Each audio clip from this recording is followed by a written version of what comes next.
ગ્રેન્ડસન ગુજરાતી ન્યૂઝમાં આપનું હાર્દિક સ્વાગત છે। સમાચારની વાત કરવામાં આવે તો નવયુગ વિદ્યાલયમાં રમતો બાબતે જંબુસર તાલુકા લેવલની મીટિંગ યોજાઈ। SGFI અંતર્ગત નેશનલ લેવલ સુધીની સ્પર્ધાઓ યોજાઈ છે, જે અનુસંધાને નવયુગ વિદ્યાલય જંબુસરમાં તાલુકાની વિવિધ સ્કૂલોના પ્રતિનિધિ CO BRC ભવન ખાતે ઉપસ્થિત રહ્યા હતા, જેમાં આગામી સમયમાં કબડ્ડી, ખોખો, વોલીબોલ અને એથ્લેટિક્સ સ્પર્ધાનું આયોજન તાલુકાના કન્વીનર તરીકે નવયુગ વિદ્યાલય જંબુસરના આચાર્ય હિતેન્દ્રસિંહ ઠાકોરના નેતૃત્વમાં કરવામાં આવ્યું।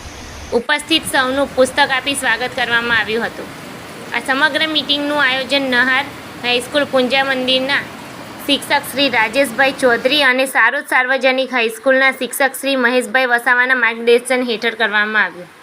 FI અંતર્ગત નેશનલ લેવલની સ્પર્ધાઓનું આયોજન થઈ રહ્યું છે, ત્યારે ભરૂચ જિલ્લાની સ્પર્ધાઓ માટે જિલ્લા શિક્ષણાધિકારી શ્રી સ્વાતિબા રાવલના માર્ગદર્શન હેઠળ એક મિટિંગ થઈ, જે અનુસંધાને આજરોજ તાલુકાની મિટિંગનું આયોજન નવયુગ વિદ્યાલયમાં કરવામાં આવ્યું હતું, જેમાં આ સમગ્ર કબડ્ડી, ખોખો, વોલીબોલ અને એથ્લેટિક્સ સ્પર્ધાનું સફળ આયોજન થઈ શકે તે માટે નહારના સિનિયર શિક્ષક શ્રી રાજેશભાઈ ચૌધરી અને સારોદના સિનિયર શિક્ષક શ્રી મહેશભાઈ વસાવાના માર્ગદર્શન હેઠળ સફળ આયોજન કરવામાં આવ્યું છે।